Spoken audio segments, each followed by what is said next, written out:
Welcome to Just Break Up, the podcast about love, heartbreak, and all the relationship advice you don't want to hear. My name is Sierra DeMolder. And I'm Sam Blackwell. And this week we're going to tackle topics like dating racists, not getting off, and being a perfectionist, dating a perfectionist.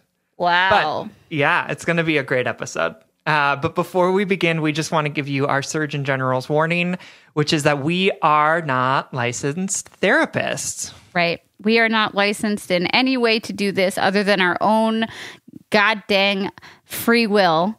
And so please take our advice as you see fit. Sam and I are not professionals. We're only here to offer our humble musings to hopefully shed some understanding and maybe some laughs on the incredibly rewarding but mostly confusing experience that is love. So what's up, Sam? Welcome to whatever episode this is. I think we're like 98 now. Oh, almost we should probably 100. plan for 100. Holy moly. And our 2-year anniversary is coming up on July 18th of 2020. We will have done this for 2 years. That's crazy. I know. That is longer than a lot of my relationships. That's true. I can only name maybe one that has gone past the 2-year mark. Yeah. No, actually, the sad thing is there are two, other than the one that I'm currently in. There are two, but the one was just so awful and cheated on me constantly. So I cannot literally believe that was 2 years. Anyway, and so how long did you live with your ex? I just want to bring that up. Yeah, just 2 years. So like, okay, good. So our we've podcast been doing has this for as long as I lived with my ex, which is great. Can you imagine? Okay, moving on. So we actually have a really fun check-in topic for today. One that we've in the 2 years. I don't know if it's fun. It's awful. It's not fun. Yeah, that's the right word. But I don't know how we haven't talked about this. We got a check-in. We got a letter from someone named Anonymous, who's writing to us from the void. And I'm going to paraphrase it, even though it was pretty brief. But it was basically like the post-breakup process where you have to explain to everyone that you know that you've ended the relationship.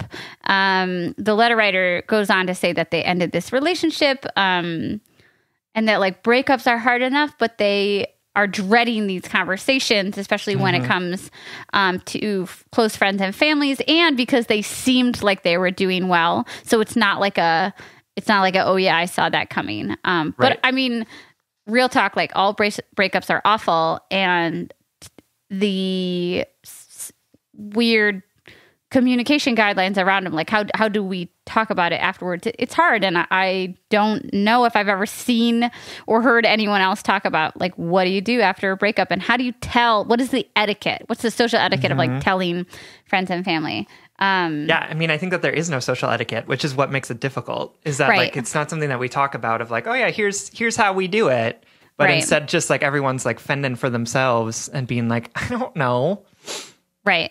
And the last sentence in this letter I want to say before we like dive in is, do I just group text everyone I've ever met and get it over with?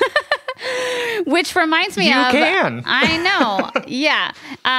It reminds me of the couple times that I've seen people like intentionally uncouple or announce their divorce or whatever online, or their breakup online, where they just make and I'm saying this because I respect it and I think it's an option, is that you can make a Facebook post if you are a Facebook user and just say it and state it in whatever nice, neutral way you want. However, I think what I want to talk about here with you more than anything is like the weird obligation that we feel to tell people, and like what is real and what isn't real. Like, you know what I mean? Like, let's first talk about like, what are the actual obligations that we have, and then how to navigate those moving forward. Yeah. Because we don't have to tell anyone. No, you don't. I mean, that's at the end of the day, it's your business. And you don't have to tell anyone, right? Like no one is should expect to have that access to you, right? Like if you don't want to tell anyone, you don't have to. It's going to make things weird because you're going to have to like be in conversation with people and like not tell them about it. But like I would love for you to think about this process instead of being like, oh, how do I make sure that all these other people are uncomfortable or are comfortable and know? And instead think like, who do I need to know to make things better for me? Or who do I need to tell in order to make this process easier for me? Right. Now, one of the things that I have seen people do, so I've seen, the Facebook post that's like, hey, everyone, just FYI, we are breaking up. It's amiable. We've separated, right. Right. We just want people to know so that we don't have to like literally tell every single person in our life next time we see them. Right. I've also seen people be like, hey, best friend who's like with me during this breakup process, can you tell people about it so that I don't have to, so that next time I see them, they know, but I don't have to be like, hey, Doug and I broke up. Like, ooh. Doug, that dick. Which is like, honestly, I used that tactic when my dad died. So like it worked really well for me in that instance. And I think it could also work really well in a breakup too. Yeah. To see if your friend can do some of that light labor to make your load like a little lighter, honestly. I also think that like it's important to say people aren't obligated to your priority right now is to take care of yourself and your mental wellness and your boundaries and your priorities. But I think the letter writer and you, Sam, bring up the very important thing is that like sometimes those mass notices or like letting people know in advance is an act of kindness to yourself. And so like even if it's uncomfortable now to send that mass text message or to ask your friend to do the labor for you, it's so that you can better move on with your life. It's like I think about like how can I navigate conversations at a party if somebody's like, oh, how's so and so? You're like, oh, well, we broke up actually. Am I going to like burst into tears or am I going to like respect, like, can I hang if somebody asks me about it? Or am I going to like, badmouth this person for the next 10 hours at this party, even though that they're like across the room? Or do I trust myself and my boundaries and my healing well enough to where I can say, oh, we separated, but it was a good choice for everyone. Or even better, like not even to spit polish it. You can say, we broke up. I don't really want to talk about it, but thanks for asking, and that's okay. Yeah. We can, that's another way to manifest our boundaries is to recognize what people have access to us and what they are owed versus what is real sort of thing. And what you want to participate in. You don't have to tell the story of your breakup to everyone. Oh man, though, confession though, I'm really bad at like asking a lot of personal questions. And I think it's because of the work you and I do. I just like always want to talk about it. And I think luckily people want to talk about it with me for one reason or another. But I'm checking myself to make sure to not ask for things that people don't offer. Yeah. I mean, yes. And I think, that we can ask people. We just have to be okay with people saying, no, like, I'm not going to answer that question.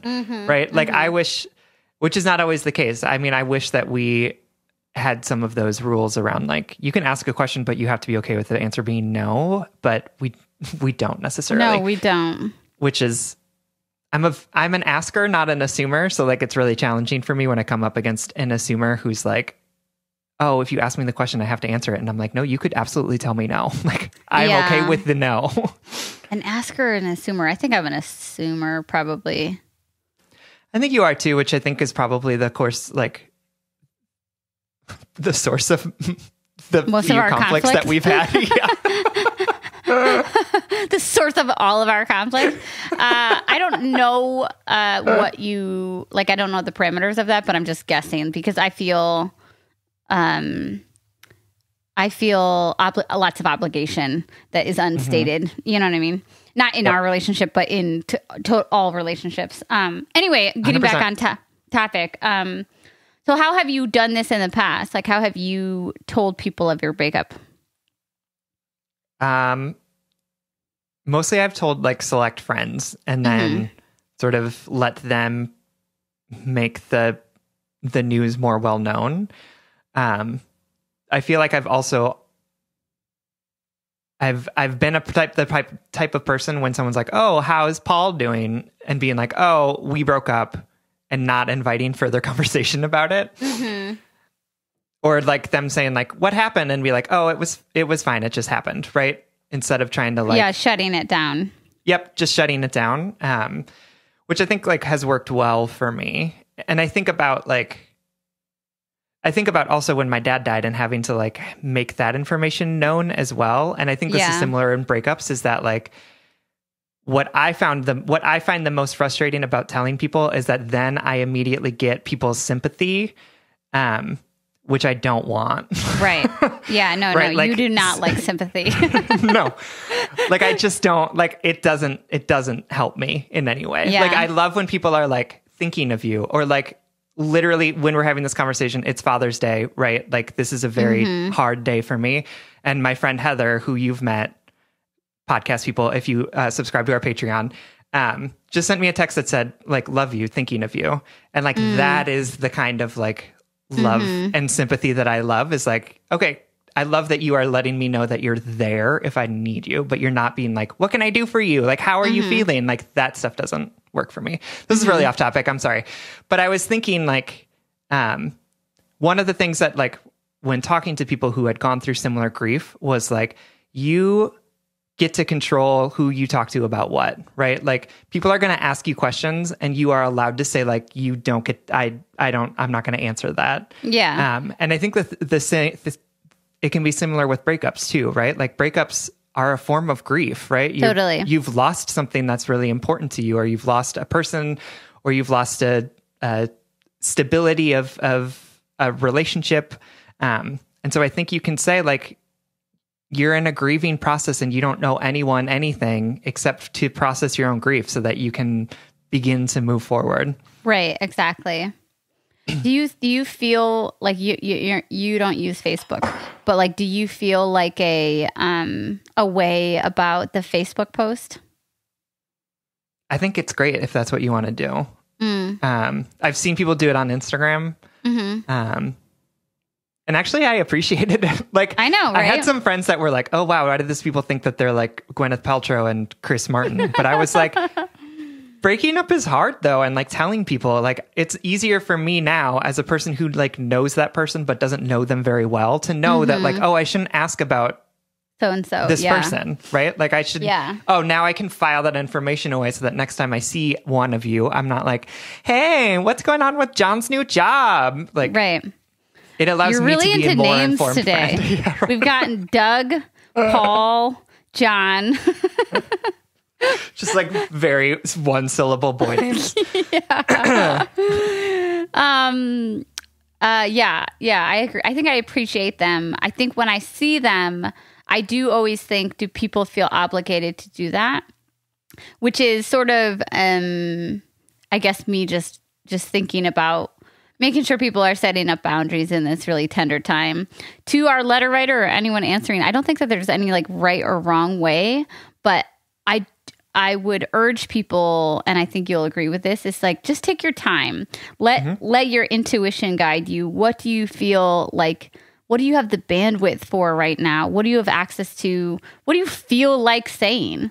And know that sitting in silence can definitely be an answer, or sure. Like Sam said, saying, I don't really want to talk about that, or like, I'm not going to answer that right now.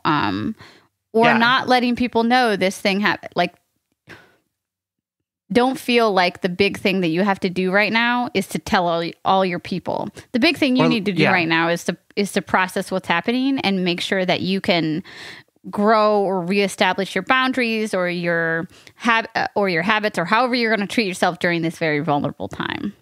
Mm-hmm. Yeah, I mean, I think you could even use a script to tell people, right? You could be like, hey, so-and-so and I just wanted to let you know that so-and-so and I broke up. I don't really want to talk about the details of it right now, but please know that I am safe and supported and, am working through what this means for me, right? Don't invite other questions. Like, because I think one of the things that is hard when somebody tells you like they broke up is like, are you okay? Like, do you have people that are taking care of you? Like, is someone like making you a meal, or is like, are you going to therapy? Right. And that like very well meaning, but I think being able to say like, just, I am safe and I am supported like sort of gets rid of that too. Because I think a lot of people are like, know that they're not supposed to ask a lot of questions about details, but then want to ask a lot of questions about like how they can help. And so shutting that down in the beginning is also helpful. Good. Yeah, I totally agree. All right. We hope this helps. I sort of can't believe we've never talked about it before. I think I did a similar route as you. Is like I told a couple people that were close to me and then just like went on with my life. You know, and dealt with. Yeah. It is inevitable that like you're going to run into someone who doesn't know and you're going to have to be like, oh, well, broke up. Right. Yeah. But I think that's also just like a part of life is that we're always going to be in situations where something that hurts us or something that has grieved us is going to come up because of the ignorance of people or because people are not being super kind. Right. And it's like, and I think it gets easier every time that happens to be able to be like, oh no, we just broke up. Right. Right. Or like, we broke up like 6 months ago. Where have you been? What planet are you on? Right. Right. Exactly. Okay. Yeah. I'm sure folks can DM us with some other ideas too. Do you want to get into our letters? Yeah, let's do it. This first one. I can't wait. I mean, I can wait. I'm intrigued on what you're going to say. Yeah, I'm intrigued what you're going to say too. All right, let's so go. This letter comes from Eugene, listener, who's writing from Oregon. Hey, y'all. First off, I wanted to say that I love your podcast so much. I'll keep my love short because I know you probably hear the same thing a million times a day, but it's true. You are amazing. Now for my question, but first a little background. My partner, male, and I, both 24, have been together for a little under 2 years. We live together and have been talking about engagements, shopping for rings. I have not been in a relationship this long before because I just loved being single and hooking up. Around a year into relationships is usually when I start to nitpick the relationship until it ends, but for some reason I haven't done that here. I'm a senior in college majoring in queer studies, focusing on women's reproductive rights, and my boyfriend has already graduated. The problem lies within his use of language I don't agree with. He uses gay the same way many high school students do, which I feel is childish and honestly makes me really sad. I'm a freaking queer studies major, for goodness sake. Clearly not cool. He also uses language such as retarded to describe things. Again, not cool. I have brought up my concern with him and told him, especially with the field I'm going into, he cannot be talking like that. But even if I wasn't, that's not okay. That's not an okay thing to say. His response is, I know, I'll work on it. And I have been seeing some improvement, but if it were up to me, he would stop completely and immediately. There are some other things like the fact that he doesn't know the difference between a vagina and a uterus that really bother me and make me feel like I'm dating a 12-year-old sometimes. He said something about a vagina when talking about a uterus on the phone with a friend of his who pointed out that he needed to take an anatomy lesson, which made me think that he just honestly doesn't know. I'm focusing on reproductive rights, dude. Come on. You can't act like this and date a feminist. I guess where my question lands is, how do I bring this up again without being mean? I have always had amazing communication, so I don't fear backlash, but just don't feel like this is something I should even have to talk about. He sent a Snapchat today saying that something was gay, and I literally thought, I can't marry a man who talks like that. But I love him. I just don't know what to do. Any help or advice you have is appreciated. I feel like just break up suits here, but I also trust that he's willing to change. Is this something that he will grow out of? Or am I stuck with this until I choose to leave? Thank you so much, lovelies. Thank you so much, Eugene, listener. I have to just say really quickly that I'm about to like laugh and judge and make snarky comments a ton. Well, not judge. That's the wrong word. But I want to just clarify, Eugene, listener, that I respect you. And I think that this question is really genuine. And I respect your love and your relationship. But before I dive into this, I just want to be like, what decade is this? I just needed to say that caveat that like, I love you, dear listener, and I respect your relationship and your genuine love. I know that this is real, right? But I also just have to laugh with you, Sam. Like, what fucking decade are we in right now? That people are still saying these things, and I just don't know. And I agree with the letter writer. It's like a 13-year-old. 2 boys like biked past my house last weekend, and one of them yelled back, "The last one home is gay." And I was like, what the like, not even that I was insulted by that, because like, so this is a competition in which you're not gay by biking home. Like I wanted to just be like, you aren't cool. Like I just wanted to yell that. But maybe that's like my, elementary school trauma coming out. That's legit. I got called gay a lot. That's what made me gay, I'm pretty sure. Oh yeah. I just started believing it. Yeah.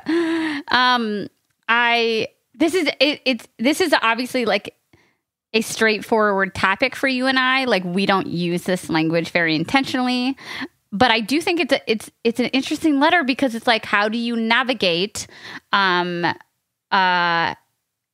pushing the other people around you to be better, especially in this time of this global conversation about white power and white supremacy? Because I noticed you said a racist boyfriend in the intro.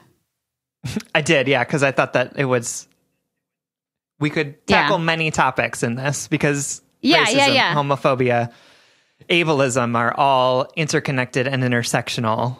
And I'm sure that there are a lot of people out there who are dating people right now who use inappropriate language or are questioning white supremacy or white privilege, and thought it would be an opportunity to talk about the importance of having these types of conversations in relationships with people, and sort of asking ourselves what we are okay with our partners doing and what we're not okay with them doing. Yeah. So, letter writer, our frustration is not, I just want to clarify, our frustration is not pointed at you, because we understand that you understand all of this. This is what you're studying. This is what you are a student of, and they're paying to become an expert in, intersectional ideas like queerness and sexuality and reproductive rights, right? So all of this. I think Sam and I are just sort of like, especially with the national conversations going on, like, we see an opportunity here, and we're also just like, what the fuck? I think I am always sensitive to make sure people know that we're not like directing our frustration at them.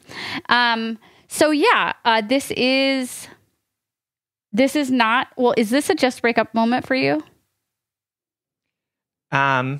In their relationship, or like, would it be for you? It would 100% be for me, but that would get like really weird if I was dating. I mean, that's not true. I'm allowed to say that's okay. Yeah. Right. I'm allowed to laugh at those kids that said last one home is gay. It's just so funny. I just don't. I know. I'm so glad I have like a space to share it, because it happened, and I looked around, and like I wanted to see if like Freddie Prinze Jr. would pop up, because I would suddenly be in like the early 2000s again. Mm-hmm. No, legit. I think what is at issue for me here is that like the fact that he is saying these things, like that's okay, or the R word, which like I almost like didn't read it, but I was like, I don't know if people are going to know what the R word means. Yes. Like that, to me, the issue there is that like it's not the language itself, it's what that language reflects, even if it's not intentional homophobia in the way of like, he's not going out and gay bashing, right? He's not like, there may not be in other cases, right? Like it might not be the person is like explicitly racist, right? Mm-hmm. But it reflects a way of thinking that I think is really, really challenging in these times, which is that like it reflects this understanding of the world that straight people are somehow better than gay people, right? It enforces this delusion of heteronormativity. It reinforces this delusion of ableism, right? That is just so pervasive and like hard to deal with, right? So, and my issue is like you can police that language as much as you want, but it doesn't get at the heart of why he is thinking those things, and like the symptom of that is the language he's using. You're not getting at the actual cause of it. Right. And what's interesting is, like, I think this is a perfect example, like you said, of the intricacies of some of these things, like that.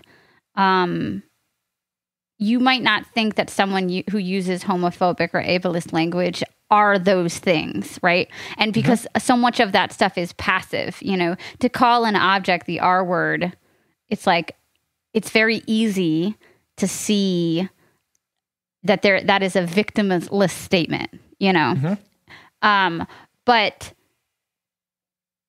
I love what you said about treating the symptom and treating the sickness and not the symptom, because my biggest piece of advice for you, Eugene listener, is that this is going to have to be if you consent, it's going to have to be a bigger educating moment, because you can't just say, don't use that word, because if he's saying, yeah, I know, I'm working on it, then he's not understanding the context of those words. Words have power, right? Words have so much power. And not only that, they often are a reflection of the systems of power around us. Even if we're using those words and we are powerless, they are reflective of something. And they are used to make light of huge populations around the people who often aren't able to defend themselves. Like talking about, I mean, Sam and I can speak specifically to a homophobic comment, right? But let's talk about the R word and how understanding to not use that word takes a certain amount of edification if it does not come naturally to understand why I can't say that word, right? You have to dive into becoming a more well-rounded human who understands why that is a problematic word, why it is now considered a slur, and how it's not just unkind, right? And that it's comparable to other words that we would never dream of using. So I like, straight up advice wise, other than just like complaining to you or having a conversation with you, Sam, about this, the power of language, my straight up advice would be, Eugene listener, like, if you want this partnership to go on and to not, and because you're 100% warranted. I would never marry someone who called things gay. And that's not just because I sleep with people who are not men, right? Right. That's like, if somebody said lightly racist statements around me, I just could never be like, yeah, okay, let's have babies together, But I want to say, in this very, in this unique time, that, like, I understand that navigating through some of these topics can be difficult because, like we said a couple episodes ago, we're all racist, right? We're all ableist. We are all sexist because we grew up in those systems. So even if we work, even if we're the kindest, most loving-hearted person, we can still call something gay and not know why that is offensive, And that intricacy, that really complicated nature of humanity, makes unpacking these things difficult, but it's not impossible.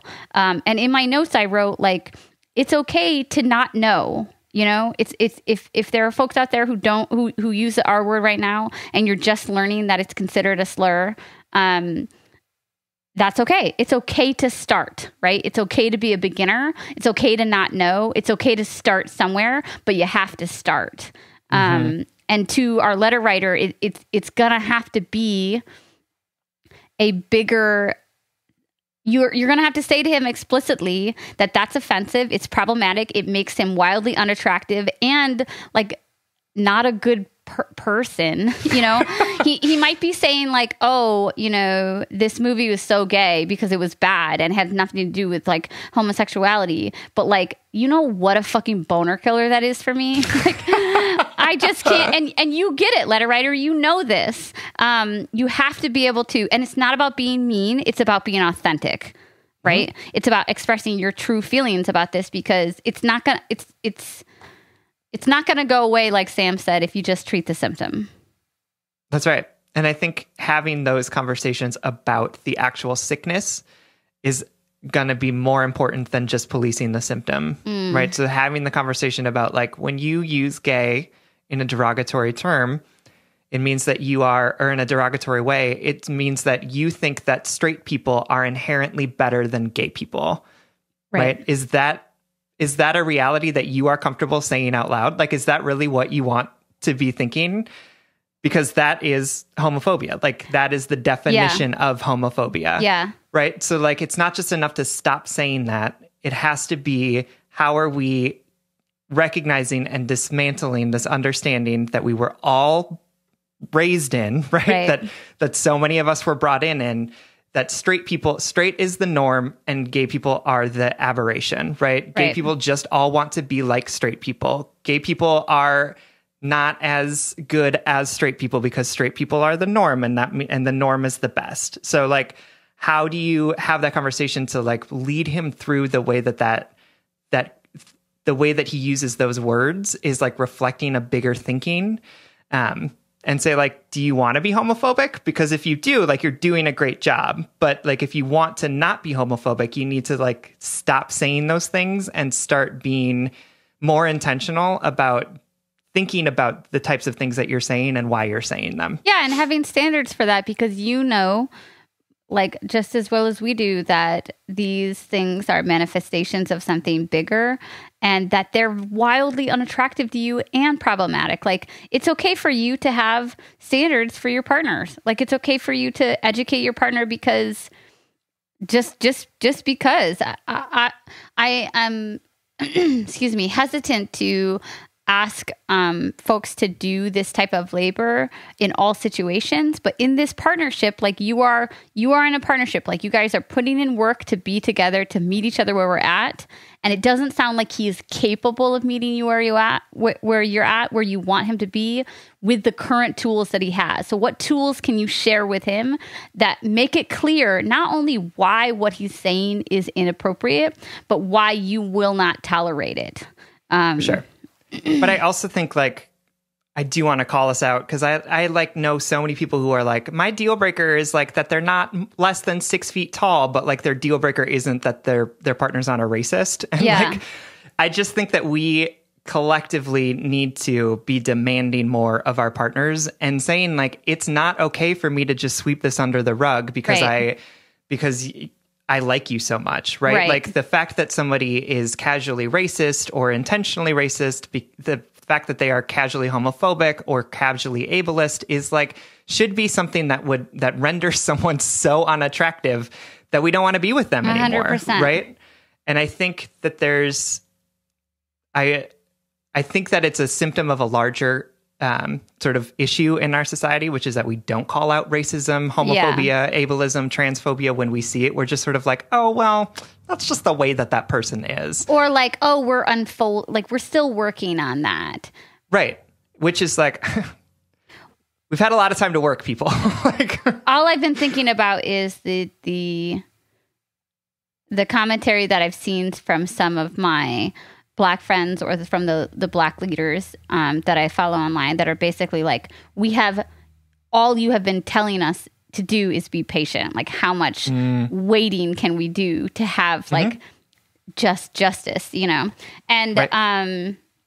I'm so glad you connected this with this the global happenings, because this is such a little thing.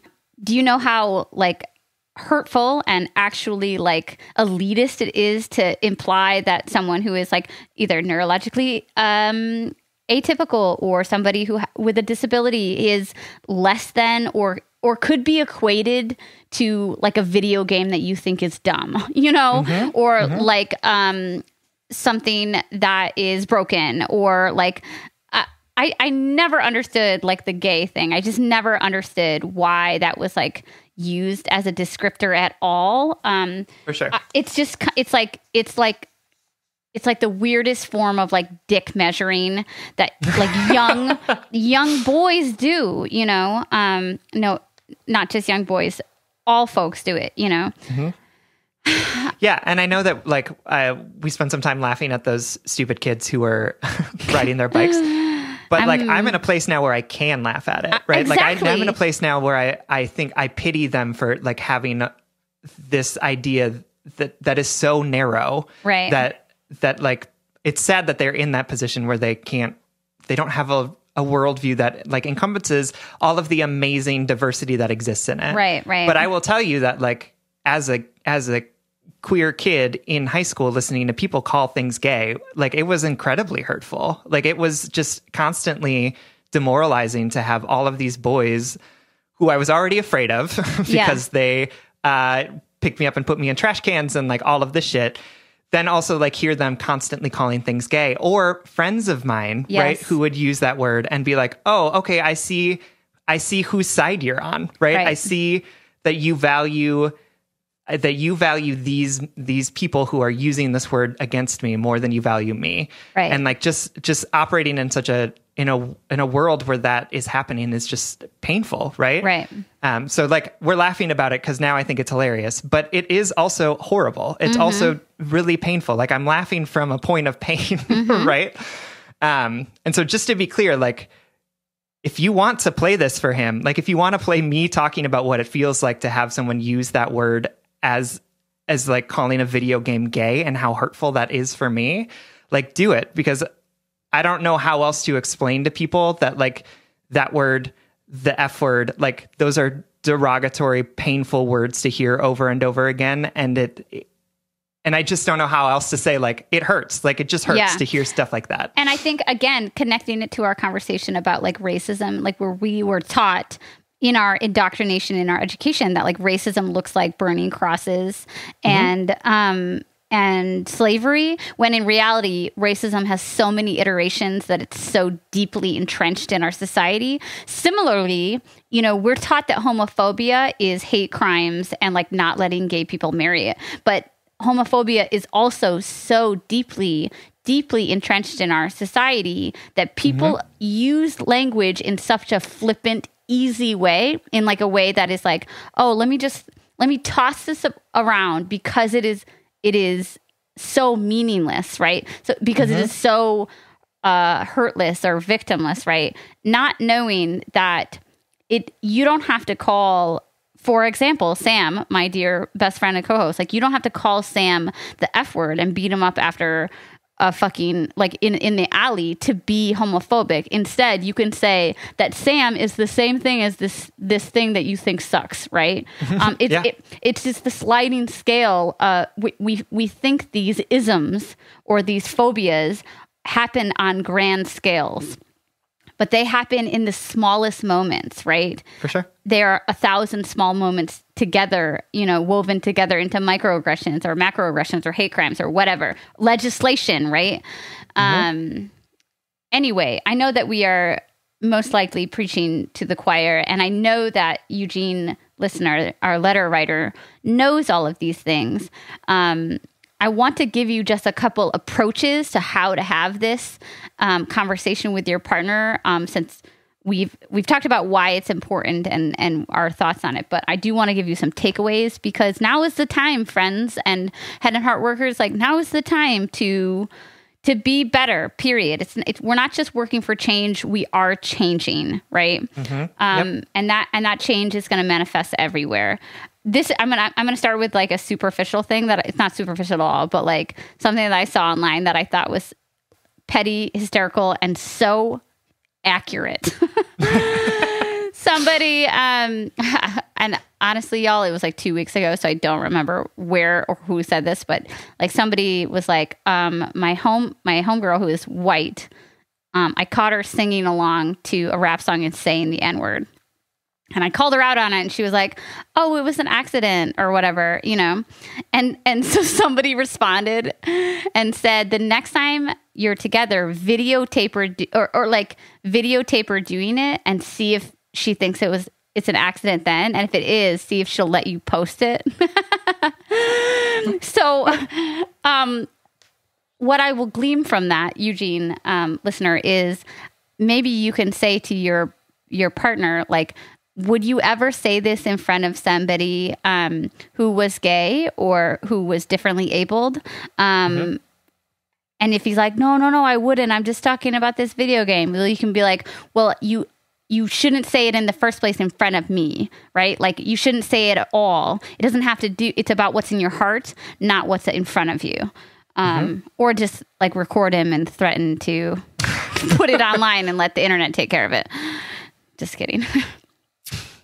Okay, but like the serious way to approach this, I think, is the way you approach any other particularly ideological problem in your relationship, like when somebody's not showing up in the right way, or when they believe something, when they don't want to have kids and you do, or whatever. You prepare your thoughts and you tell them you have something important you want to talk to them about, and you talk to them with the level of gravity and seriousness that this requires, not just because we're talking about homophobic and ableist language, but because this is the foundation that your relationship is built upon, and it's crumbling, it's cracking, right? You're seeing, you literally said to yourself, you said to us, we're talking about engagement rings, and I can't picture myself marrying him. This is a fundamental problem in your relationship, as well as a microcosm of the larger systems of oppression in our society, right? That's right. So it has to be spoken about, and it has to be spoken about with the urgency that it reflects. You have to say,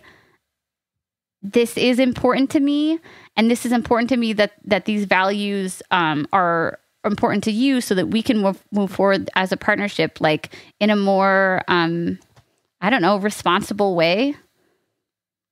I think I stumbled there for a moment because I started thinking about, so like Willow and I have been having so many conversations about what it will be like to potentially raise white children in an anti-racist way. And I want to make sure that I am including... I want to make sure that I'm including the style of conversation that Willow and I had, meaning it's not just about calling out the bigots and the racists. It's about calling in our loved ones and setting up systems of accountability within your relationships, calling out yourself too, So it's like, I said to Willow, I want to make sure that I'm putting my money where my mouth is. So then we talked about how to budget. How are we going to navigate, our family relationships and how they talk about race? Like, well, we can start talking about races, I think I stumbled and maybe I'm getting a little off track here, because I realized I was giving the letter writer a very specific script of like, I'm done with you unless you deal with these things and think about these things. But it's also about the bigger idea of the ongoing conversation about how this shouldn't, I think this is what I'm trying to get at. Sorry. This shouldn't just be a one-time conversation, Eugene, listener. This should be an ongoing part of your of your relationship. What are the values of your relationship? What are the, not just the individual values that are important to you, but what are you two as a unit, as a partnership going to work on, and how is it going to contribute to the liberation of the people around us? Or conversely, how is it not going to contribute to it? Because right now, him using that language is not contributing to fucking jack shit, except for homophobia and ableism, right? Yes, right. It's demeaning your relationship, it's undermining your academic work, and it's hurting people. It hurts Sam and I, Absolutely. I think that's great. I think... sorry about that rant. It was like I got there. No, and I think it's important for us to... as we continue to do this work, to have accountability partners, right? And I think it's great that you and Willow are that. I think that Peter and I also do that as well, and would like for us to value that in relationships more. Like, I would like for our listeners to think about, how do I create, or how do I find relationship with people that allows me to be accountable towards liberation, towards anti-racism, towards anti-homophobia, right? Anti-ableism. And I think that that's something that we should be seeking out, and we should be explicit about. Like, I think that you and I found our partners, and we found that we both had similar points of view on the world, right? Which is great. But being explicit about that, I think, is so important as well, of how are we going to hold each other accountable in our anti-racism, in our anti-homophobia, in our anti-ableism, and would love to make that explicit and talk about that more, because I feel like we don't talk about it enough. And we just sort of am like, oh, it's lucky that we fell into this. But it's like, well, what if that was something that you actively sought out instead of just being like, oh, cool. And actively sought out, I don't think, because of Willow's work and my personality, we tend to talk about like more politicized issues a lot. And also, we're two queer people, you know. But like I want to recognize that that's not everyone's foundation of their relationship. If you're listening to me talk now and you're like, man, I like rarely talk about politics with my partner or whatever, that's okay. I'm not saying that this has to be the, you know, the blood, the source of the foundation of your relationship. I'm not saying that, but I am wondering, Eugene, listener, if this is such a huge, deep part of your life, of your schooling, of your purpose, what have you shared with him that would help him connect with what's important to you? I sort of think about like using the word gay as an insult, like she's right. It kind of like dies off after high school. And I think that's because you get a broader view of the world and you understand the problematic nature of that word. And I'm wondering, what about your partner has not brought him to that place, you know? And that's true of fucking all of us. True.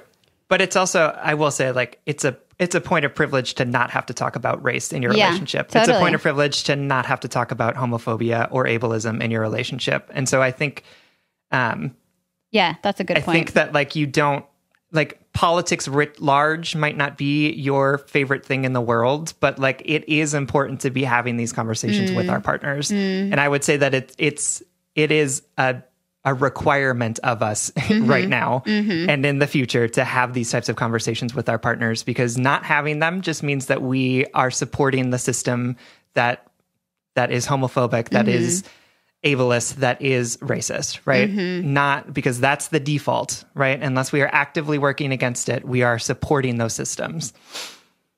Yeah. I feel like we covered it as well as we could. We talked for so long about this. Eugene, listener, Sam and I love you, and we believe in the work that you're doing and that you will continue to do.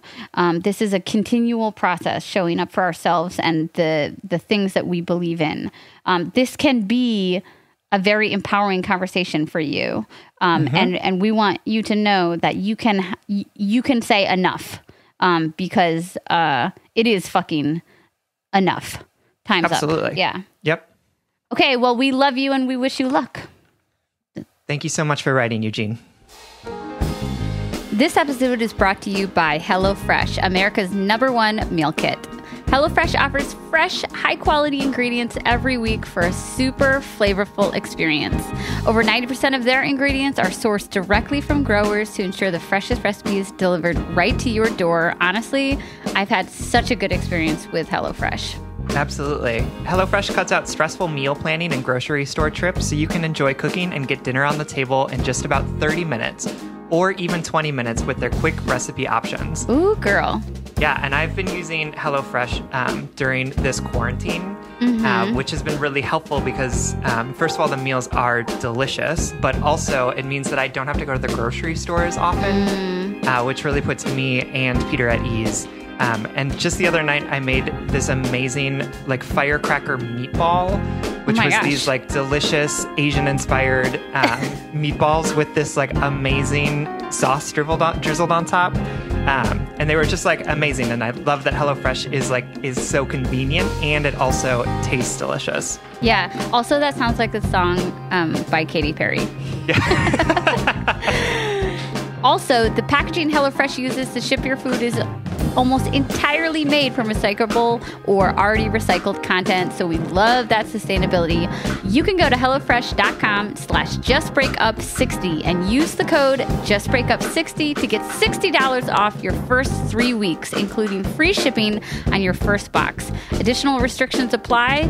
Visit HelloFresh.com for more details. That's HelloFresh.com/JustBreakUp60 and use code JustBreakUp60 to get $60 off your first 3 weeks. All right. Our next letter is from Solo Gal, who is writing to us from Worryland. Worryland? Worryland. I love that. I'm there all the time. I love this letter. You know me. I know. I literally wrote on it, sex. It's about sex. Can two people stay together if they've feel like they've both had better sex with other people. Should you be your partner's best sexual partner to date? And can a relationship be last if that isn't the case? I'm in a new relationship with a great guy, and we've recently discussed the fact that we aren't each other's best / we're not totally sexually compatible. I'm a cis woman that finds it impossible to come from penetration alone, a fact that my new guy finds hard to understand, as apparently none of his exes have ever had this issue. Fuck those guys. I'm able to make myself come with the use of stimuli like toys or porn, but during sex, I get in my head about how I look and how my body jiggles, and not enough time tends to be given to the amount of foreplay I need, which I appreciate can be over half an hour sometimes. He likes particularly dirty or pornographic sex, which isn't something I want too, having come from a previously kinky sub-dom relationship. After sex, my partner always asks if I've enjoyed the sex and seems to constantly worry that I'm bored. I've expressed that I enjoy sex and intimacy without an orgasm attached to it, but the lack of an orgasm on my part seems to make him doubt his sexual performance and knocks his confidence rather than question how we can change our sex life to nurture my performance. He finds sex toys gimmicky and cringy and never suggests using anything, despite me literally putting my wand on the bed during sex. I've taken the initiative to incorporate it myself, but he rushes to the finish line. There is a disconnect between the concern he shows for my pleasure and taking action / adapting to improve it. I worry that the constant dissection of our sex life is continually knocking his confidence and making it a little too clinical. We also discussed that he has a bit of a Madonna / whore complex with me. He's admitted that he hasn't been able to totally let go with me as he has with some other one-night stands. He says this is down to the lack of intimacy felt with those women. He didn't know them, didn't really care about them or respect them. Therefore, he was able to do whatever he wanted during sex without feeling pressure or judgment. But with me, he feels protective. He fears judgment, and he isn't able to be rough because I'm this timid thing in his eyes. I love rough sex, have discussed my boundaries, and tried to initiate things like spanking or choking in sex. He asked me to stop doing it because it felt unnatural or clunky to him. I understand that he needs to initiate. He needs to want to initiate things like that with me without me forcing his hand, but I worry he won't ever be able to. I'm not sure how we can move from this with both of us comparing our sex lives to the better ones we had before with our exes. I'm falling in love with this guy, and this is the only part of the puzzle that causes me stress, as I feel that he's totally at ease with our sex life. I know coming will always be an issue for me, but I'm happy to take my own pleasure into my own hands.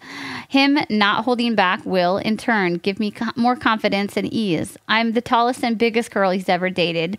Though I love my body and I'm an average 12, I'm aware that I'm harder to throw around than his average type of 5'2" skinny girl. He compliments my body constantly, but I do think he finds my size a challenge in terms of sexual maneuvers. Is it wrong for me to be happy orgasming alone, free from his impatience and ego? I truly love our intimacy, but I want to be treated like any other conquest. I want him to see me as he sees others. Do you think this sounds too unsustainable for a future together? Is there anything I can do to shake him out of this? Thanks for all you do. I'm learning every week. X. Thank you so much for writing, solo gal. Mm-hmm. All right. Are you going to go off? No, I'm not, but maybe. I've said this before, and I don't want to speak for all bodies, but it is, I think that it's true to say that it is statistically much, much, much harder to come from just penetration alone if you have a vulva, let's say. And well, I don't even want to say that. I want to be mindful about how I'm talking about penetrative sex, but anyway, so I know very few people. I think I know one person in my entire goddamn life of everyone I have ever met in my entire life, in my 34 years, who can come from penetration only, and that only happened once. I'm not saying your boyfriend. Just one time. Yes. So I'm not saying any of that. I'm not assuming that they faked it or whatever, because I don't want to take away anyone's sexual agency. But I just want to say that there is a dynamic going on here that's bigger than this one relationship, and that dynamic is the prevalent historical practice of prioritizing male pleasure over anything else, and that pleasure being the hierarchy of pleasure also being conflated by the fact that sometimes people who don't get off easily feel a lot of shame and anxiety, and the taboos against women's sexuality, and the taboo of the fucking female orgasm, and how that's like, I don't know, a weird phenomenon for some people. I just want to start this conversation by saying, like, your experience is probably very common. Your lack of pleasure is honestly probably really common. Your lack of centering your pleasure is probably very common, something that I super relate to. And it is a problem to me. It is a problem to me. I'm not saying break up, but I feel like there's a bigger disconnect happening in this sexual relationship than just like an incompatibility. I'm going to pass the reins for you for a second, because I'm sure I like lost track of what the fuck I was saying. No, I mean, I think this is just toxic masculinity at just rearing its ugly head, as it likes to do. It is, because I right? I think I want to call out, right? I was just going to go ham on your boyfriend, but I want to call out that, like, this toxic masculinity is not serving you, and it's not serving him, right? Because he is so focused on his penis being the giver of pleasure that it's impacting him, because his penis isn't the giver of pleasure. And so, like, he's like now in this state of like, oh wow, I'm not performing sexually, right? And he is so focused on that he can't see that, like, he can give pleasure in other ways, right? Like, it would actually be, his sexual performance would be better if he picked up that vibrator and like brought it out, right? If he spent more time, focused less on his own penis and more on like your body parts, right? If he used his mouth, his fingers, if he used the tools that he has available to him, he could be a sex god, right? Like, he could be amazing at this. Sex god. But instead, he's focusing on this one thing, which we've been taught, right? We as boys have been taught that our penises are like the center of the universe, right? And so it's just so frustrating, because like he's experiencing this lack of confidence, because he is so narrowly defining how performance looks, right? Yes.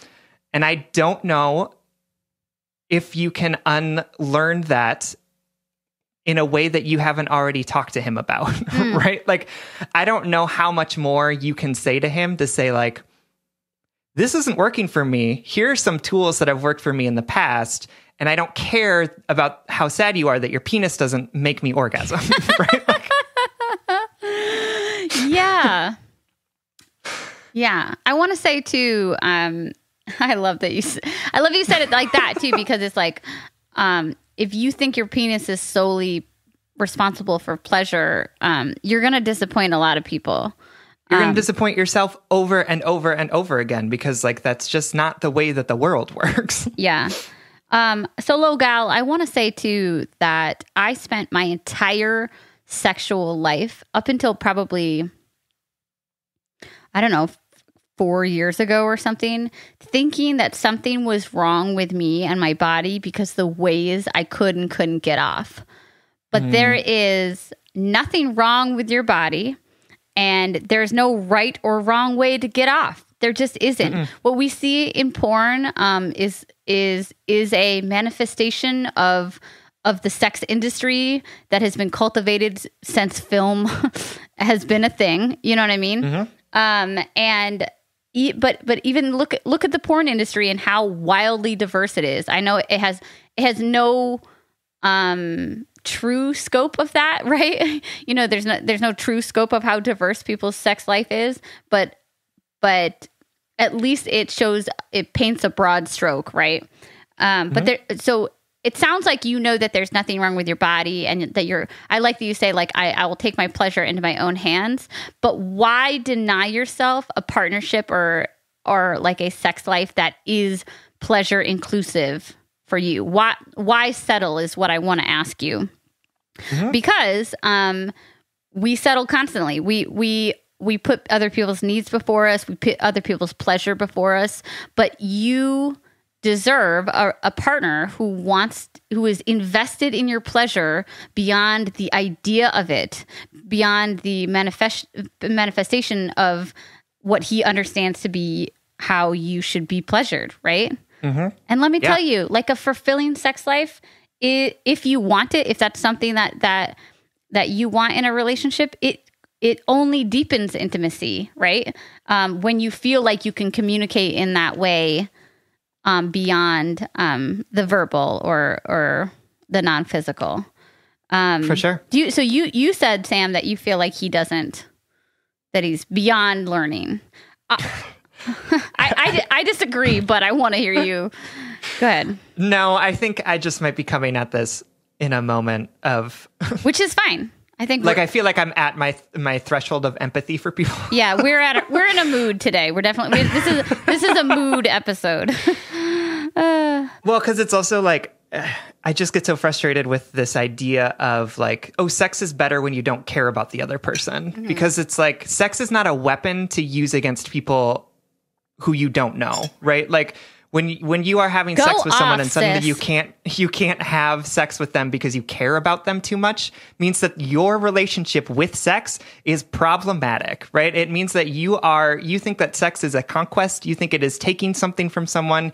You think that sex is like about crossing boundaries and like not bringing respect or intimacy into the equation. Ooh, let me add to that. That is an issue. That is a big issue. Let me add to that too, because it's not just that. Because I agree, there's a Madonna and a horror complex going on here, but you also think that loving sex, intimate, vulnerable relationship sex can't be kinky or dominant or rough, right? And that is a lie that we've been told forever, again, by our indoctrinated society that is founded on like the Puritan religion, the idea that there's quote good sex and bad sex, and that you can have bad sex only in these ways. Like there's a I think it's called the Golden Circle, but I'm pulling this out of my college years. I'm confident the first letter writer will know what I'm talking about, but it's called like the Golden Circle or something, but it's the idea that there's one circle and then an overlapping circle, and the sex that is in the inside circle is good, considered culturally good and acceptable, and the sex on the outside circle is not. And the sex on the inside circle is like monogamous, vanilla, in order to have a baby, not paid for, heterosexual, right? There's all these ideas of what we think of good sex is, right? And then on the outside is the idea of bad sex. The bad sex is if you paid for it, it's bad.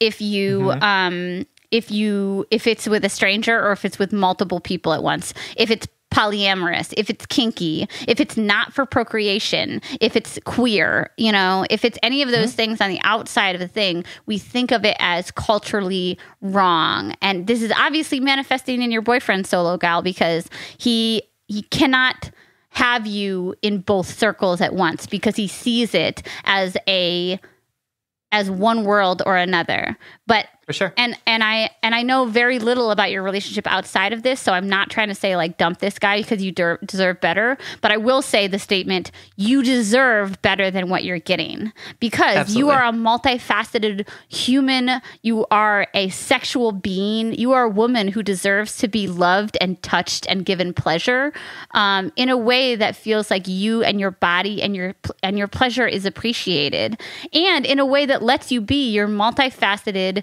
beautiful, sexy, powerful, and also vulnerable, intimate, loving, whole, worthy self, right? You can be it. The Madonna and the whore complex goes so much deeper than what we think it is. It's like you can be promiscuous and a good person. You can have kinky, rough sex and be a great mother. You can you can be a stripper and be a great person.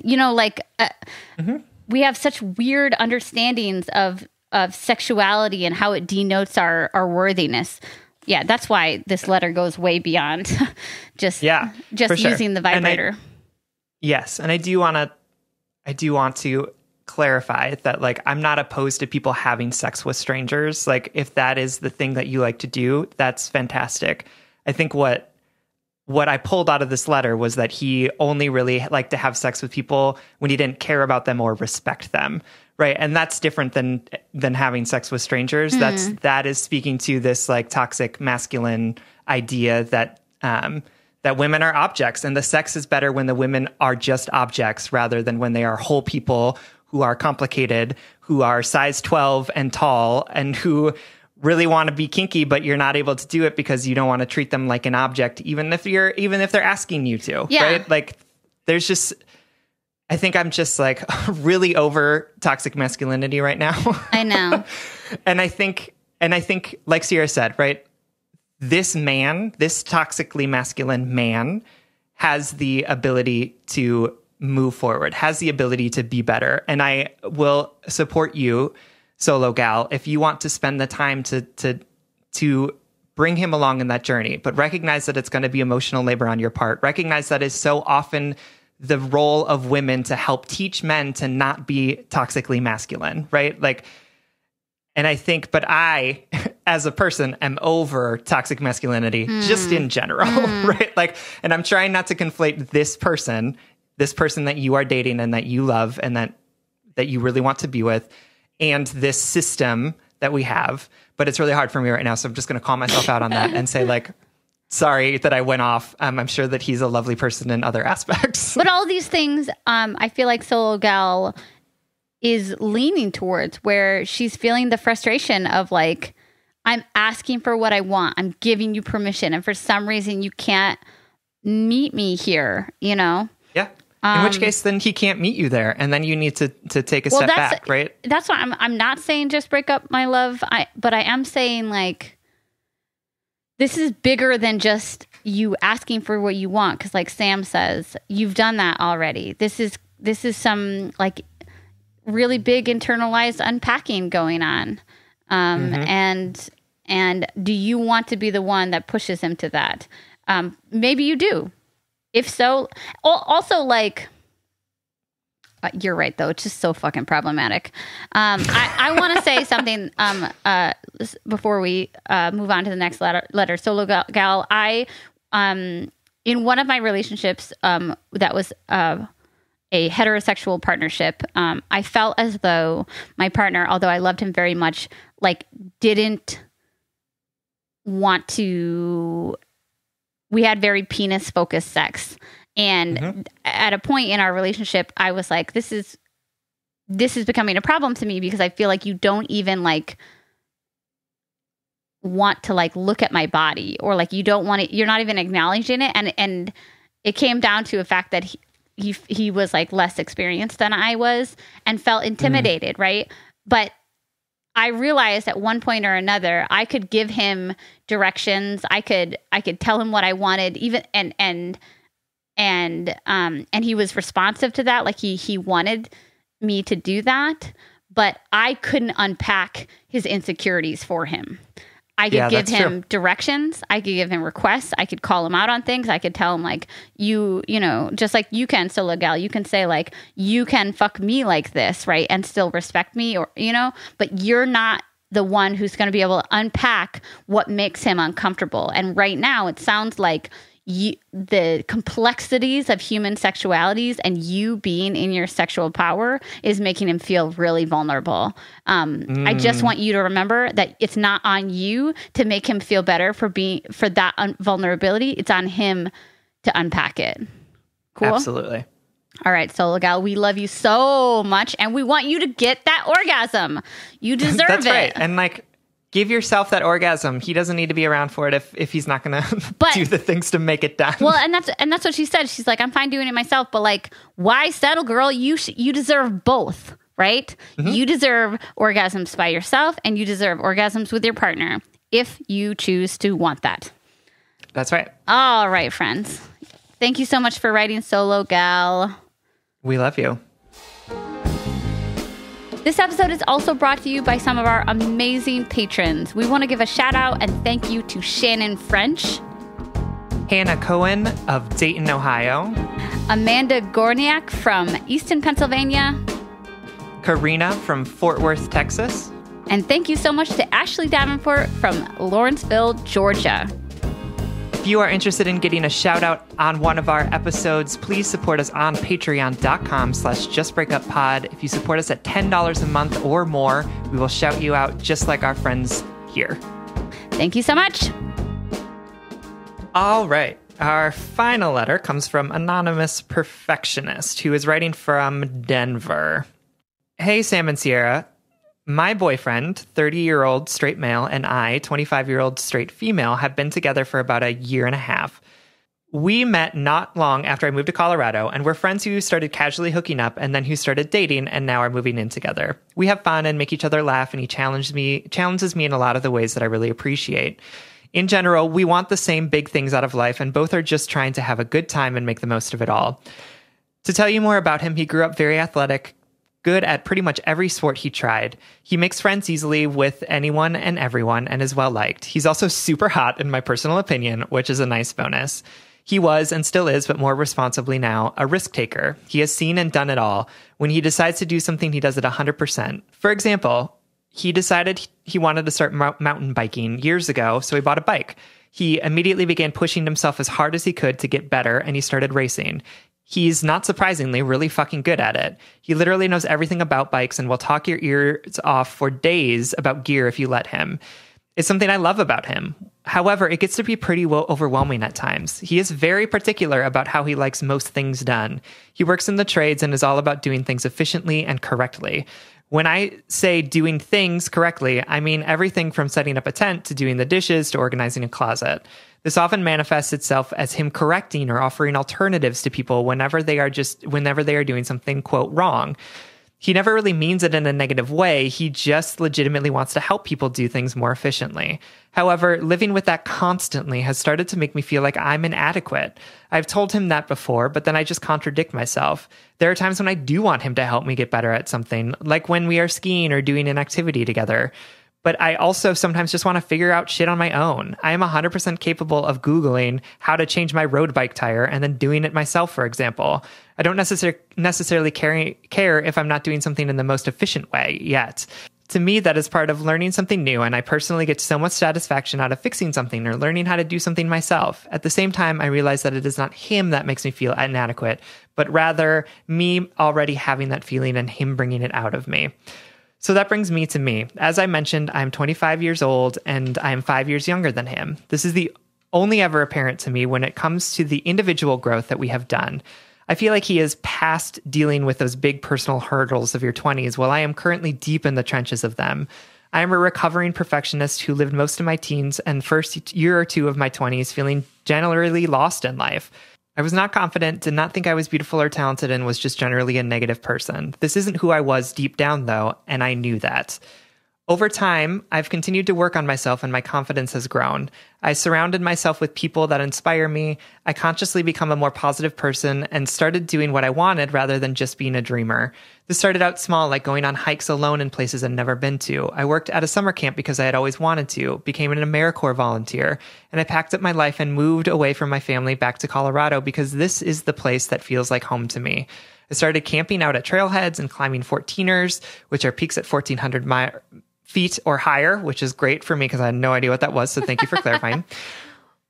I started rock climbing at gyms, not knowing the first thing about it, and began to feel strong and capable. I bought a road bike and started dabbling with that. I got myself skiing again for the first time in years and worked my way up to double diamonds. My point is, when I look back on where I started, I see that I've come a long way and I'm super proud of myself.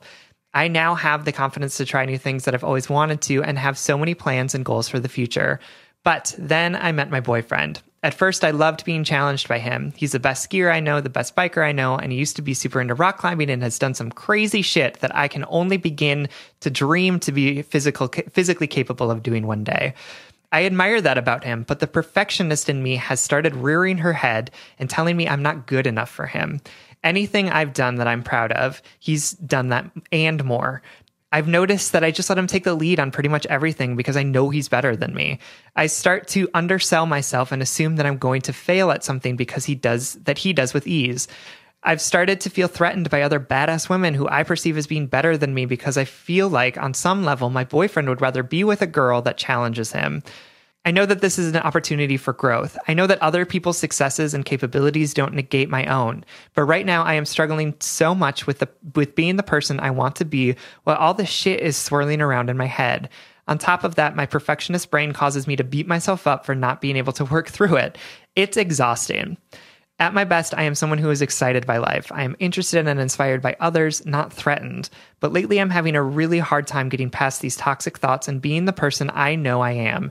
There is a part of me that really wants to be alone again, work on myself, do the things I want to do, and remind myself that I am capable of being completely self-sufficient. I don't want to constantly feel like my boyfriend is better than me, and I don't always want to follow his lead. But it's also hard not to because he has all this knowledge that I want, so why wouldn't I learn from him? I don't actually want to leave my boyfriend because I love him very much, and aside from this shitstorm, I see us being together for the long haul. But is it even possible to work through this stuff on my own while I'm in a committed relationship? How can I stop comparing myself to other people like this? How do I stop worrying that I am not enough for my boyfriend? It drives me nuts because I thought I had worked through these thought patterns, but now they are back and they just do not have a happy place in a happy life or a healthy relationship. I know this is something I should probably work through in therapy, but do you have any advice for working through personal things and trying to change when you are in a relationship? Thank you so much in advance. You guys are great at what you do and you are appreciated. Sincerely, Anonymous Perfectionist. Thank you so much, Anonymous Perfectionist. I love this letter. I love all these letters. I love everybody's letters. Everybody's letters are amazing. I feel for this one. I have lots of notes written down. And you know what my first one is? You know who is a badass? ? I wrote it down as I was listening to you because the letter writer writes like they are starting to feel insecure about other badass women. And I was like, dang, like, you know what's badass is like following that tiny voice within yourself that tells you that you're not living up to the potential of who you want to be. Taking actions to fully form your personality, to go on these badass hikes and by yourself, to start something new. Like, it's terrifying to be new at something and to do all of that and then to meet someone who's hot and talented and smart and to cultivate a relationship with them for a year and a half, all at 25, and then have the wherewithal at 25 to think all of these that I'm not fully formed yet, that I'm still working on these things, and I want to figure myself out, and to even have the gall to think, well, maybe I need to be alone to do that, or what does this mean for our relationship? Like, you're the fucking badass. Like, let's just get that let's get that out of the way first. For sure. Absolutely. This letter actually made me think of a story that happened when Peter and I were first starting dating. Yeah.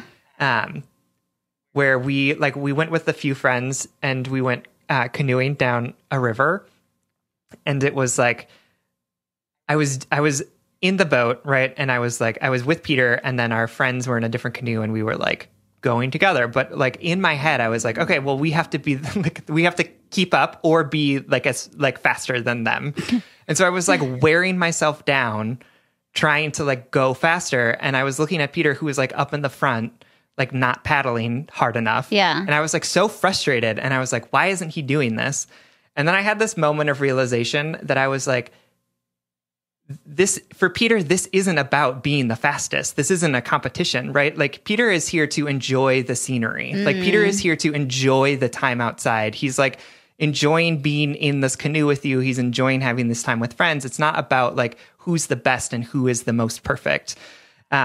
And it was like such a shift for me to like realize, first of all, that my perfectionism was so deeply ingrained in me that I couldn't even see outside of it. Right? Like, I couldn't even, I was like, I had nothing but assumption that like the way that you canoe is to be the best and the fastest at it. And had this realization, thanks to Peter, and I have told them the story before, I had this realization that actually being the best and the fastest is not necessarily the only goal or the only metric by which we can measure ourselves, right? And in fact, we can find other ways to measure our own success, right? Like Peter had a better day that day, right? Peter wasn't grinding himself and exhausting himself and finding himself frustrated with the fact that he wasn't first. Peter had a great time sitting in the front of that canoe and like looking at the birds, right? And so if we change the measurement of success and we say, what am I actually trying to get out of this thing? Is it being the best, or is it that I want to have a good time doing it? Then suddenly it shifts, and suddenly it's no longer a competition. It is more just about ourselves in the moment, right? And it was like, that was a big thing for me. So I would encourage you, perfectionist, to maybe reframe some of the ways in which you are thinking about how to advance in your hobbies and passions. And how to enjoy them, yeah. Right? Like, I don't think the measurement has to be you're able to ski double diamonds. I don't know what that means, but it sounds really intense. It doesn't mean... I forgot that you're not a skier. It means really hard. Like every trail has... You have to... Sorry. Right. I wish people had the... No, let me go on this little tangent. Because if they're skiing, it's like there's different symbols that represent like how easy or hard it is, and different like colors and stuff. And so like there'll be like a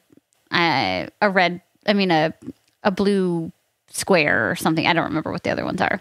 But a diamond, a black diamond is like, oh, it's really hard. And a double black diamond is like, it's really, really hard. And I wish, why I interrupted you to have this little side tangent is like, people should have these rating systems when you date them. Oh, absolutely. I would be a double black diamond for sure. I'd be like, it takes a lot to handle this. Anyway.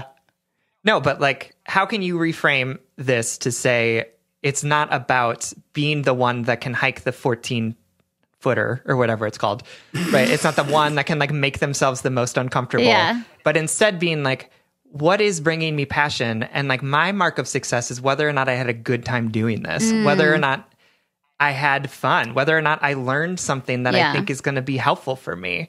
And then I think it becomes easier to stop comparing yourself to people because it's not about like, oh my God, my boyfriend is 5 years older than me and knows so much more than me. Instead saying like, my boyfriend is 5 years older than me and we both have equal amounts of fun doing this hobby. Yeah. Right? It doesn't that I have to get on his level. It's that we get to have this opportunity to practice gratitude for the fact that we have bodies that can do these things and that we get to figure out how to do them. And I'm learning as I go.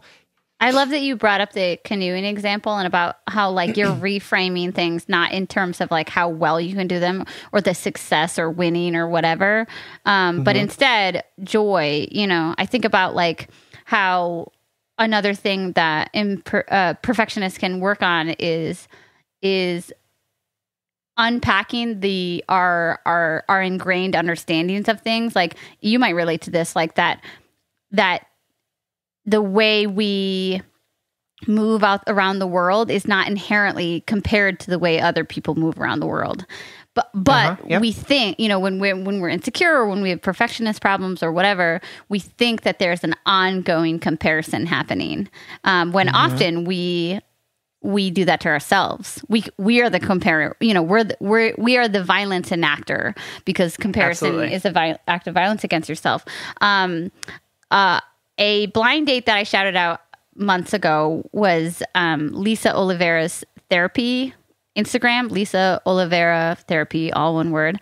And she shared something the other day that I like screenshotted and sent to a friend who is a like self-described perfectionist. And it just said, remember, imperfection is literally the only option. And I loved it so much because like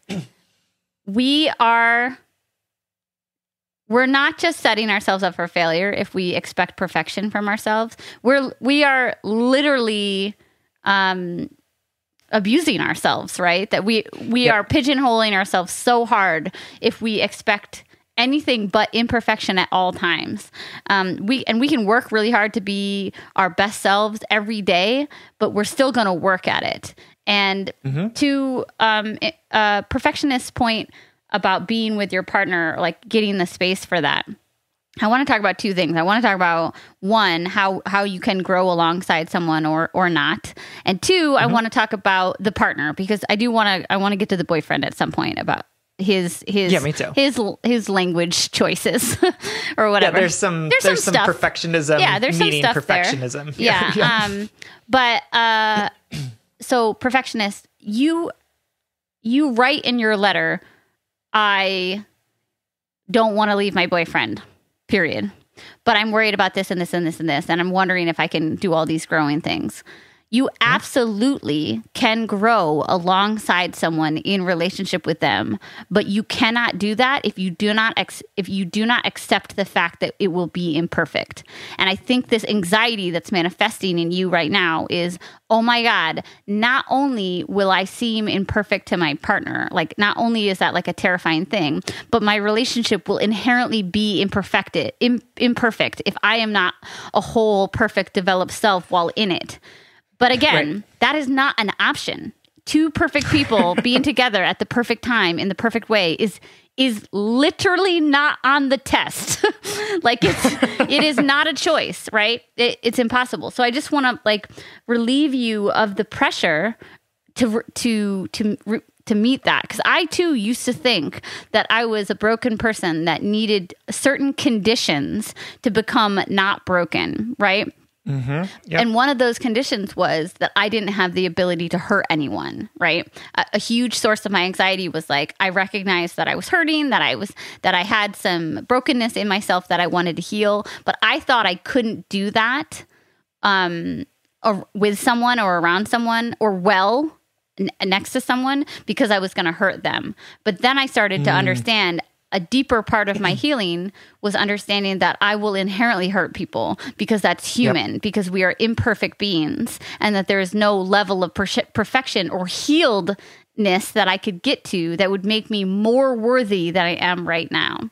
So you absolutely can grow alongside your partner if you see yourself as whole, imperfect, worthy inside and out of that relationship. And you say like, I know you're like, you brought up therapy and you know that we're going to suggest that, but I actually really strongly suggest it in this point, not because you're more or less broken than other people, but because therapy is an amazing tool to help you grow alongside your partner, right? Because Absolutely. You are there for yourself, for the benefit of yourself, but it will also benefit your relationship. And therapy is a great place to go, particularly if you have anxiety or perfection issues, because you're going to see this person hypothetically once a week or talk to them online. And you're going to be able to be, you have a more constant reminder of the ways in which you are setting yourself up to fail and ways you can better empower yourself to not hold yourself to such crazy canoeing standards, you know? Right? No, I love that. And I will say, like, it is, like Sierra said, it is impossible to be in relationship with someone, to be perfect before being in relationship with someone, right? And these feelings of perfectionism, like I also still struggle with them even in my relationship with Peter right now, right? And I feel like I have to be the one that knows how to do everything and take care of everything. And when I don't, I can tell you it's because I think that I'm not making my dad proud. So like, this is a deeply learned thing. But it happens all the time. It happened like last week where I was an asshole to Peter, not because Peter deserved me to be an asshole to him, but because I was so upset about something that I had tried to do and failed at, that I was angry with the world. I was telling myself I wasn't lovable. I was telling myself that everyone hated me because I wasn't perfect, right? And yet our relationship is still standing, right? Peter and I had a conversation about it. We worked it out, right? So it is possible to continue to grow. And it is not even possible. It's required. We are always in a state of growth, and we need to do that alone. We need to do that in relationship, and we can't never be not growing. Right. Or changing, right? Because we are malleable, and we are learning, and we are growing all the time. Right. Let's talk about the boyfriend. So part of this... Again, I'm over men right now, and I don't understand what's happening. It's okay. I want to tell him to shut up and mind his own business. Interesting. I don't. Probably not super helpful. I don't. I think actually, to the letter writer's credit, I think that she wrote him in a way that I understand, right? That like, this is just the way this person understands the world and is applying his understanding of the world to other people, and has yet to be told, dear letter writer, that the way that he views and functions in the world is not a universally applicable thing. Like, he just has yet to been told that, right? And maybe that's where your like grief with men is manifesting, because people go a while without like that. So part of this is on him, at least in his like. Your partner's a great partner, right? He's a good guy. He's good at all these things, but he is not meeting you where you're at in this one particular place. And it can be solved pretty simply with some effort from both of you. I think that you have to say, hey, there are times that I love when you help me and tell me what to do. There are other times that it makes me feel really insecure, and I don't want your help because I want to figure it out on my own. Can we both make a mindful effort I will tell you I'll tell you lovingly when I want and don't want your advice. And you can ask me before you tell me how to do something. It's as simple as that. You just say, can you ask me before you tell me how to do something? Because I'm struggling with my own anxiety and my own perfectionism. And so when you tell me how to do something, it can make me feel really insecure and like I'm the dumb one. B, it strips me of my learning experience. And C, you can come off kind of like you're judging me, right? Like that you're taking my agency away from me. Plus, like, the world does not function at the same level of efficiency or even functionality that you do. Like, everybody views reality differently. So you can say that to him, and then it's on him to be able to understand that. Here's what I would say to him if I could talk to him. At some point in our lives, we have to, if we want to be truly effective, we have to learn how to not just be right, not to be right, but to be helpful, right? And our understanding of helpful is not indicated by what we think is as helpful, but by what other people find helpful, right? It doesn't matter how right or knowledgeable we are. I think about that as a teacher in poetry, like I have my online classes going on right now. It is my job to tell people to share my knowledge as effectively as possible, but it's not about being right. It's about being helpful and delivering that knowledge to them in a way that they can receive it, depending on where they are in their writing process, And so, to your boyfriend's approach to life right now, he has to realize that it's incredibly one-sided, and that you just want this simple level of respect to say, like, ask me before you give it to me. Also, like, that's for sure. Like, to give you a lot of credit, like, it must be hard living with somebody like that. Absolutely. I could imagine, and I feel like Peter probably knows what it's like to live with someone like that. But I also wonder if, like, it's so great that you and he seem to have this understanding of what his goals are, which is like efficiency. But I wonder if in those moments you could use that as a tool to help redirect and say something like, honey, I love you. But right now my goal isn't about efficiency. It's about learning this.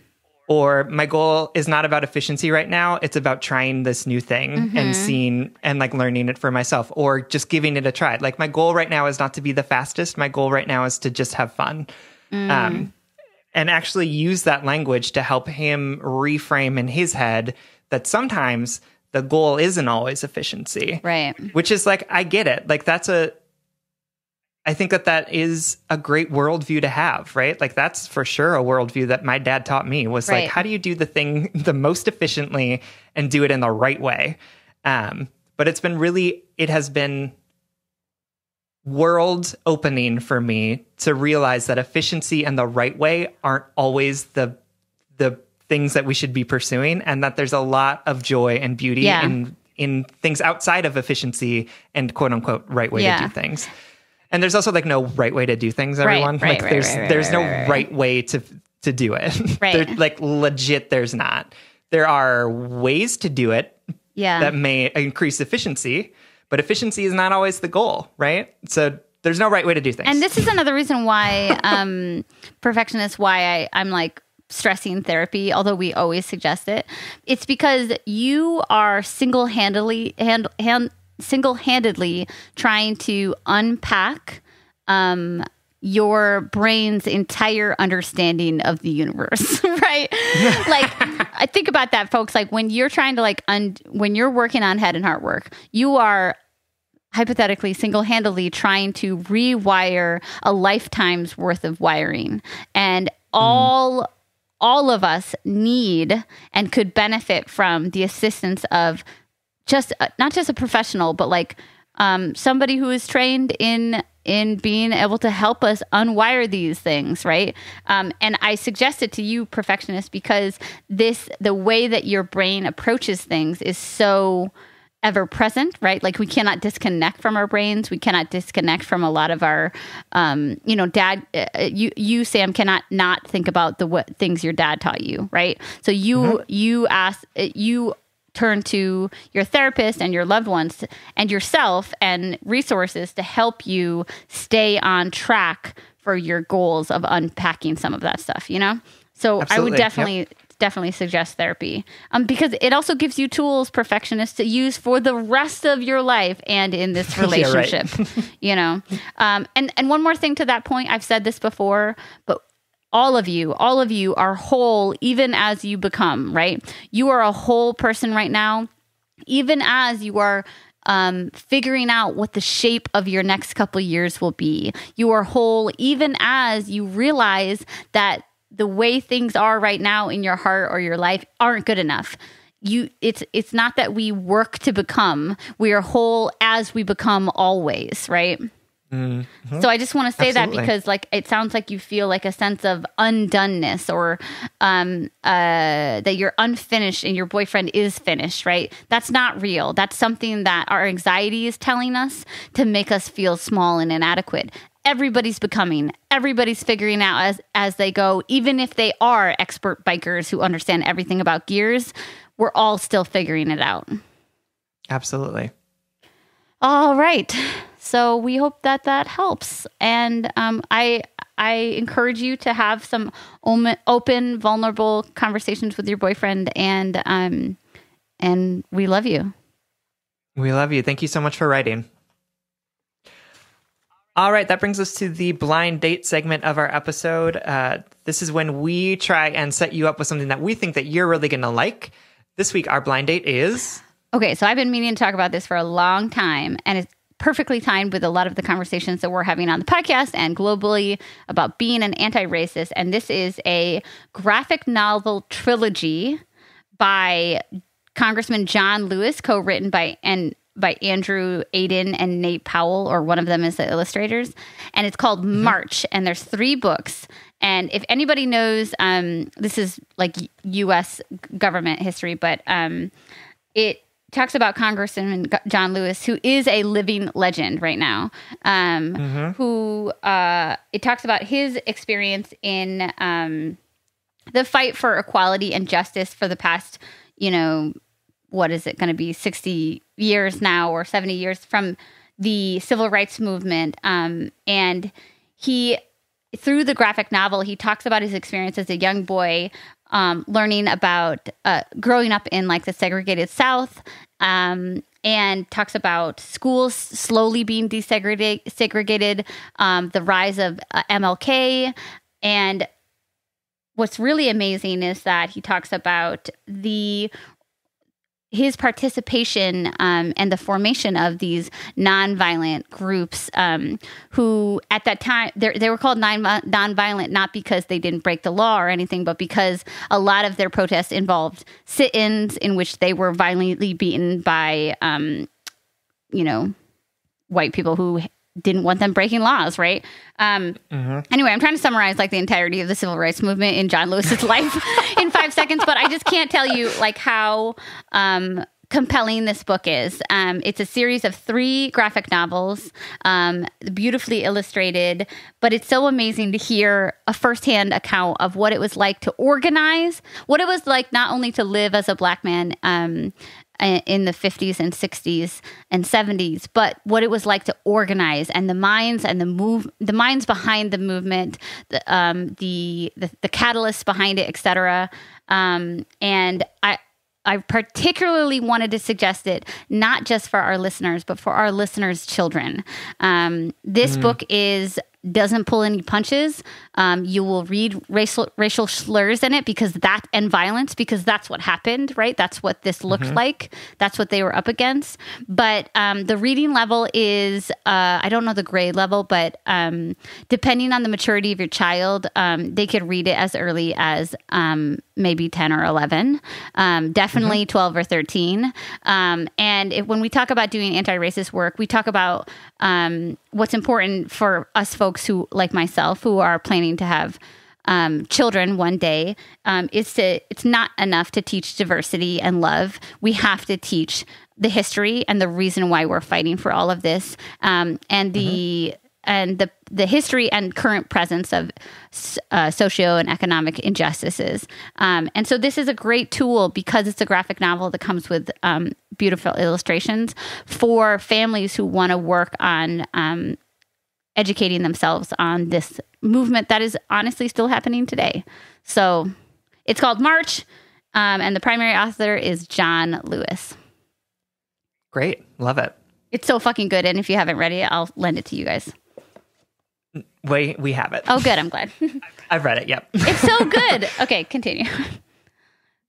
All right, everyone. Thank you so much for listening. You can like us on Facebook, or you can follow us on Twitter and Instagram at JustBreakUpPod. You can slide into our DMs, send us your favorite relationship memes, but most importantly, you can submit your questions about all matters of the heart at justbreakuppod.com, which is also where you can find our merchandise, which I've been told has been slightly delayed due to COVID.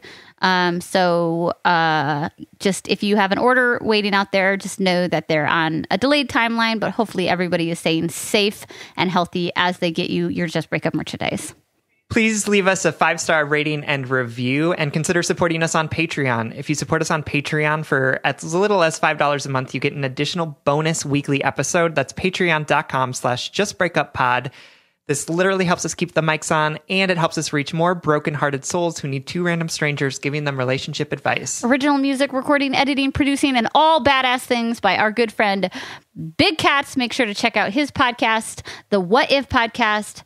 And remember, your feelings are legitimate, but they are not you. They, just like so many other things in your life, are only a small part of who you are. You are so much more than any one feeling, sensation, or action. You are so much more than your partnership or your singlehood. You are whole even as you become, even as you feel broken, even as you feel you've made a mistake. You are whole even as you become. And if all else fails, just break up.